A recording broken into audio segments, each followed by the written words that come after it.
क्या आप जानते हैं कि जब जब इस दुनिया में अलग अलग राजा एक दूसरे पर हमला करते थे और नए नए राज्य स्थापित करते थे, तब तब स्वर्गदूत राजाओं के साथ रहते थे और परमेश्वर की मर्जी को पूरा करने में उनकी सहायता करते थे। आज भी जब इलेक्शंस होते हैं, जब सरकारें बदलती हैं, तब आत्मिक क्षेत्र में बहुत बदलाव आते हैं। ऊपर आसमान में स्वर्गदूतों में और शैतानी दूतों में जंग होती है। और क्या आप जानते हैं कि हर एक वर्ल्ड लीडर, चाहे वो प्राइम मिनिस्टर हो या प्रेसिडेंट हो, उसके साथ या तो एक शैतानी दूत होगा जो उसे कंट्रोल करता होगा, या फिर स्वर्गदूत होगा जो परमेश्वर की मर्जी को पूरा करने के लिए उसकी सहायता करेगा। इसका प्रूफ मैं आपको बाइबल में से दूंगा। बाइबल बताती है कि परमेश्वर द्वारा स्वर्गदूतों को काम दिए जाते हैं वर्ल्ड लीडर्स की, पॉलिटिशियंस की, परमेश्वर के लोगों की सुरक्षा करने के लिए, उनकी सहायता करने के लिए। दानियल अध्याय 11 उसकी 1 आयत में स्वर्गदूत ने दानियल से कहा, और दारा मादी के राज्य के पहले वर्ष में उसको हियाव दिलाने और बल देने के लिए मैं खड़ा हो गया। इस वचन में लिखा है कि एक स्वर्गदूत को स्वर्ग से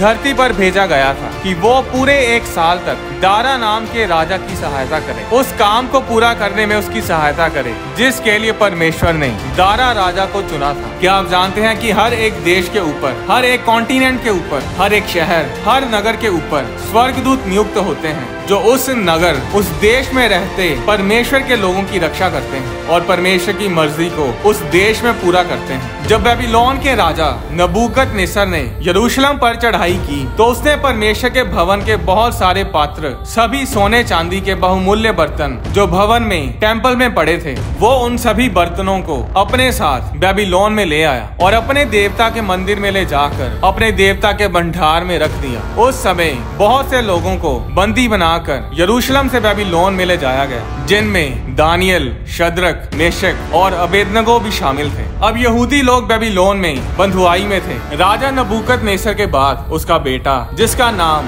बेलशस्सर था, राज्य करने लगा। दानियल अध्याय 5 उसकी 1 आयत में लिखा, बेलशस्सर नामक राजा ने अपने 1000 प्रधानों के लिए बड़ी जेवनार की, यानी उन्हें खाने पर बुलाया, बड़ी पार्टी की। उस समय वो राजा परमेश्वर के भवन के बर्तन जो उसका पिता नबूकदनेस्सर राजा यरूशलेम से लाया था, उन पवित्र बर्तनों को मंगवाता है और उन पवित्र बर्तनों में वो सब लोग खाने पीने लगते हैं। और उसी समय मनुष्य के हाथ के जैसी कई उंगलियां निकलकर दीवट के सामने राजा के भवन की दीवार के ऊपर लिखने लगी। इस पूरे अध्याय को आप जरूर पढ़ें। होता ये है कि परमेश्वर का न्याय प्रकट होता है और वो राजा दोषी ठहरता है। उस हाथ ने जो कुछ उस दीवार पर लिखा था वो भाषा किसी को समझ नहीं आती और इसीलिए दानियल को बुलाया जाता है और दानियल राजा को उस भाषा का अर्थ बताता है, जिसके बारे में दानियल अध्याय 5 उसकी 26 से 28 आयत में लिखा है। इस वाक्य का अर्थ ये है, मने अर्थात परमेश्वर ने तेरे राज्य के दिन गिनकर उसका अंत कर दिया।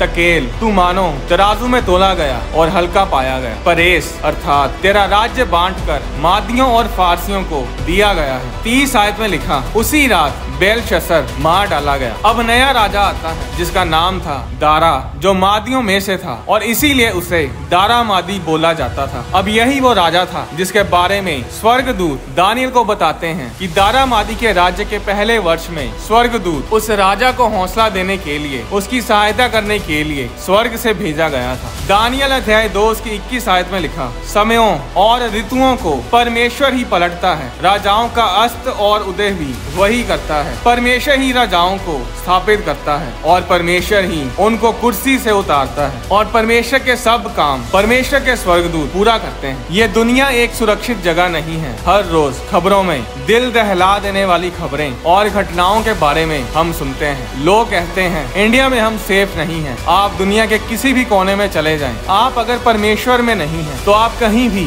सेफ नहीं हैं। हर रोज अमेरिका में कहीं ना कहीं शूटिंग्स होती हैं। कनाडा, यूके, कोई भी देश ले लो, कोई भी देश सोच लो, आप कहीं भी सुरक्षित नहीं अगर आप परमेश्वर के डर में अपने जीवन को व्यतीत नहीं करते। आप 24 घंटे अपने बच्चों, अपनी पत्नी, अपने घर वालों की सुरक्षा नहीं कर सकते। आप हर समय उनके साथ नहीं रह सकते। अगर कोई हमारी सुरक्षा कर सकता है तो वो है सिर्फ यहोवा परमेश्वर, और ये सुरक्षा परमेश्वर अपने स्वर्गदूतों के जरिए करता है। परमेश्वर के वचन से जुड़े गहरे भेदों की वीडियोस को देखने के लिए होली स्पिरिट प्रोडक्शंस चैनल को सब्सक्राइब करें और साथ ही बने बेल आइकन पर क्लिक करके ऑल नोटिफिकेशंस को सिलेक्ट करें, ताकि चैनल पर अपलोड की जाने वाली हर वीडियो आपके फोन में जरूर पहुंचे। अगर आप डोनेट करना चाहते हैं तो आप होली स्पिरिट प्रोडक्शंस के बैंक अकाउंट में या QR कोड के जरिए भी हमें अपनी डोनेशंस भेज सकते हैं। परमेश्वर आपको आशीष